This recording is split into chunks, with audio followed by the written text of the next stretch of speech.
Assalamualaikum warahmatullahi wabarakatuh. Selamat datang di channel Pemuda Hijrah. Sesungguhnya tidak ada kata terlambat memohon ampunan kepada Allah Subhanahu wa Ta'ala. Jika konten ini bermanfaat, tolong bantu like, comment, dan share ya. Terima kasih. Kita pengen tadabur ayat supaya bisa healing perasaan kita yang sedang terluka, healing tentang beban kita. Gimana cara biar kita tuh, kalau bahasa terapis tuh, rilis beban, masalah, curhat supaya rilis gitu kan, rilis curhat. Oke, itu salah satu metode. Terus apa metode lain untuk kita rilis atau kita bisa healing dengan ayat-ayat Al-Quran? Tadabbur. Jadi ada tafakkur, ada tadabbur, ada terapi. Islam tuh banyak banget hal-hal yang bagus, tapi tidak ada yang lebih indah dan lebih tepat dan lebih efektif daripada terapi dengan tadabbur Al-Quran. Bukan hanya baca, tapi tadabbur Al-Quran. Menghayati, memahami pesan-pesan Allah di dalam Al-Quran. Makanya ketika Nabi punya masalah, obatnya Al-Quran. Itulah kenapa di dalam Al-Quran Allah menyebutnya wasyifa'un lima fis sudur.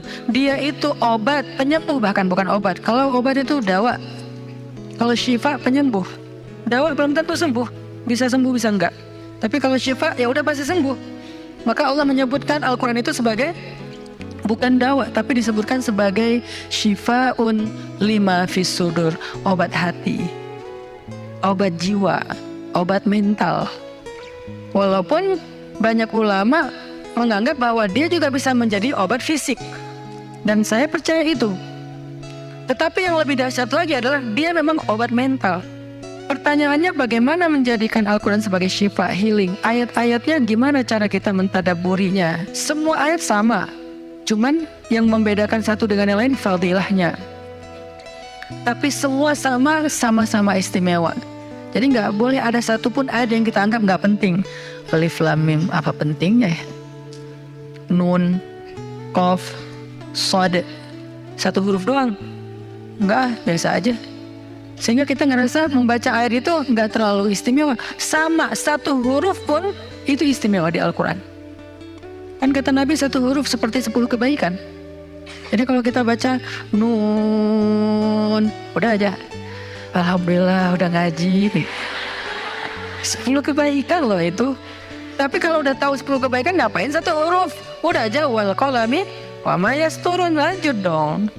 Udah tahu tuh 10 kebaikan cuma satu huruf, sayang banget ya, karena ada waktu. Dan ketika membacanya, jangan target saya harus cari waktu yang tepat nih buat baca Quran biar khatam 1 juz. Jangan cari waktu yang tepat, susah. Lama-lama sampai malam akhirnya nggak kebaca. Asal ada waktu baca aja dulu, dapat 1/2 halaman, dapat 2 baris, dapat 1 baris, pokoknya baca aja dulu. Jadi tadabbur. Cara untuk bisa menjadikan Al-Quran sebagai syifa, tadabbur. Bagaimana dulu Nabi, sahabat, orang-orang solih mentadabburi Al-Quran? Yang pertama adalah mereka membaca Al-Quran secara tematik, supaya kita dapat sesuai dengan problem kita, masalah kita, hajat kita. Tematik. Lagi ada masalah apa kita? Karena ayat Al-Quran turun kepada Nabi pun secara tematik, secara kontekstual. Apa yang dialami Nabi, itulah ayatnya. Al-Quran tidak turun sekaligus kepada Nabi, turun sekaligusnya itu di Lauhul Mahfuz. Lalu sampai kepada Nabi berangsur-angsur selama 23 tahun. Kenapa berangsur-angsur Ustaz? Dan kenapa nggak urut? Turunnya yang pertama adalah Al-Fatihah dan Al-Alaq. Kenapa sekarang Al-Fatihah lalu Al-Baqarah? Kenapa enggak Al-Fatihah, Al-Alaq, kemudian surat apa lagi yang berurutan sesuai dengan urutan turun? Kenapa kok dibalik-balik, kok diacak-acak? Karena Al-Quran turun itu secara tematik, teman-teman. Hikmahnya apa? Hikmahnya karena dia tidak turun untuk sekedar dibaca. Dia turun untuk ditadaburi supaya jadi solusi, petunjuk dalam hidup. Petunjuk apa? Petunjuk terhadap masalah yang lagi dihadapin. Dan kita nggak akan dapat petunjuk kalau nggak ngerti kan? Coba baca petunjuk penggunaan obat. Bahasanya bahasa bahasa Thailand misalnya. banyak cup-cupnya. Susah kan kita? Gimana berapa hari sekali? Kayaknya 5 kali sehari deh. Padahal cuma 2 kali sehari. Nggak bisa dapat petunjuk karena nggak ngerti.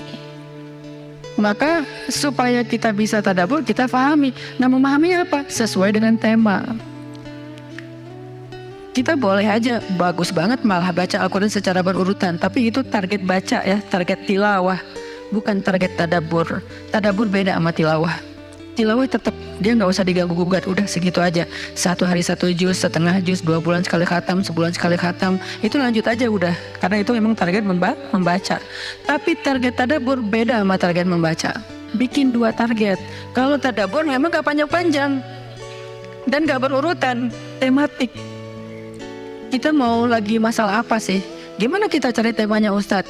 1, bisa nyari ke Simbah Google, ayat tentang, klik keluar. Buat kita yang mungkin kita sama nih dengan saya, masih sama-sama belajar, paling gampang tadi nanya aja ke Google, pakai aja indeks. Atau cara yang lebih, ini kalau mau, saya beberapa kali nyoba soalnya, kalau mau bukan ngetes ya, kalau mau agak sedikit lebih seru nih, agak lebih seru. Tapi kalau belum berhasil jangan salahin saya ya. Kalau agak lebih seru nih, saya suka gini, pegang Quran, lagi ada masalah nih, Bismillah, ayatnya pas, wah ini saya banget nih. Bisa kayak gitu juga metodenya. Jadi kayak minta dibimbing sama Allah aja gitu. Tapi kadang-kadang dapat ayatnya tuh nggak sesuai tema saya, Ustaz, kata kita. Padahal kata Allah ini yang kamu butuhin tuh ini nih. Bisa gitu juga dengan syarat membukanya pakai Bismillah, bukan membuka yang itu ya Allah ya, yang itu ya. Jangan maksa. Allah lebih tahu. Bismillah. Ayatnya tentang makanan. Oh mungkin kita masalahnya emang masalah berat badan mungkin, atau masalah mubazir mungkin, sehingga merembet kemana-mana. Allahu alam. Tapi kalau mau lebih jelas ya udah cari pakai yang tadi, dapat ayatnya secara tematik.